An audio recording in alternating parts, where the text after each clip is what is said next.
ಇಡೀ ಸರ್ಜಾ ಕುಟುಂಬನೇ ಇವತ್ತು ನಾವು ನೋಡ್ತಾ ಇದೀವಿ. ಸೊ ನೀವೇ ಮುಂದೆ ನಿಂತ್ಕೊಂಡು ನಿಮ್ಮ ಕುಟುಂಬದವ್ರ ಸಮ್ಮುಖದಲ್ಲೇ ಆಗುವಂತಹ ಒಂದು ಜಾತ್ರೆ ಇದು. ಸೊ ತುಂಬಾ ಜನ ಸೇರಿದ್ದಾರೆ, ಎಷ್ಟು ಖುಷಿ ಆಗುತ್ತೆ. ನಮ್ಮ ಸಂಪ್ರದಾಯನ ಇವತ್ತಿಗೂ ಕೂಡ ದೊಡ್ಡ ಸೂಪರ್ ಸ್ಟಾರ್ಸ್ ಆದ್ರೂ ಕೂಡ ಈ ಹಬ್ಬದ ದಿನ ಬಂದು ಸರ್ಜಾ ಸರ್, ಅರ್ಜುನ್ ಸರ್ ಆಗ್ಲಿ, ಆಕ್ಷನ್ ಧ್ರುವ ಸರ್ ಆಗ್ಲಿ, ಎಲ್ಲರೂ ಮುಂದೆ ನಿಂತ್ಕೊಂಡು ಮಾಡೋದು ನಿಮ್ಗೆ ಎಷ್ಟು ಖುಷಿ ಕೊಡುತ್ತೆ?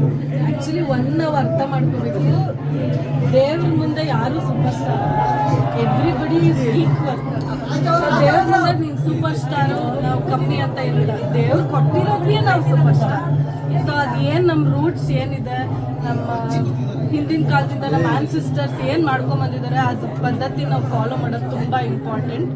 ಸೊ ಅದು ನಮ್ಮನ್ನ ಗ್ರೌಂಡೆಡ್ ಆಗಿ ಇಡುತ್ತೆ, ಅದೇ ನಮ್ಮನ್ನ ಮುಂದೆ ಕರ್ಕೊಂಡು ಹೋಗೋದು ಅಂತ ನಾನು ಬಿಲೀವ್ ಮಾಡ್ತೀನಿ. ಸೊ ಇದು ನಮ್ಗೆ ತುಂಬ ಇಂಪಾರ್ಟೆಂಟ್. ಸೊ ಎವ್ರಿ ಒಕೇಶನ್ ಏನೇನು ನಡೆಯುತ್ತೋ ದೇವ್ರದ್ದು ನಮ್ಮ ಫ್ಯಾಮಿಲಿಗೆ ಎಲ್ಲಾನು ಇಂಪಾರ್ಟೆಂಟ್.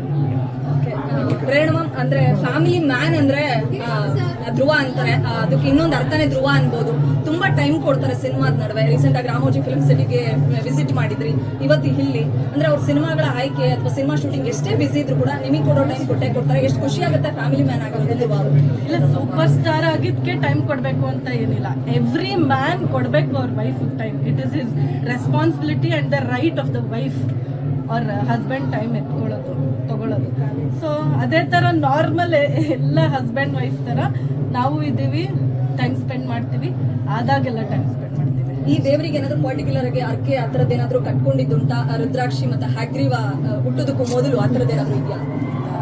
ಅಫ್ಕೋರ್ಸ್ ಚೆನ್ನಾಗಿ ಮಕ್ಕಳು ಚೆನ್ನಾಗಿರ್ಲಿ, ಮಕ್ಕಳಾಗ್ಲಿ ಅಂತ ಬೇಡ್ಕೊಂಡಿದ್ದಾರೆ ಹರಕೆಯನ್ನು ನಾವು. ಥ್ಯಾಂಕ್ ಯು ಸೋ ಮಚ್ ಮಾ. Thank you.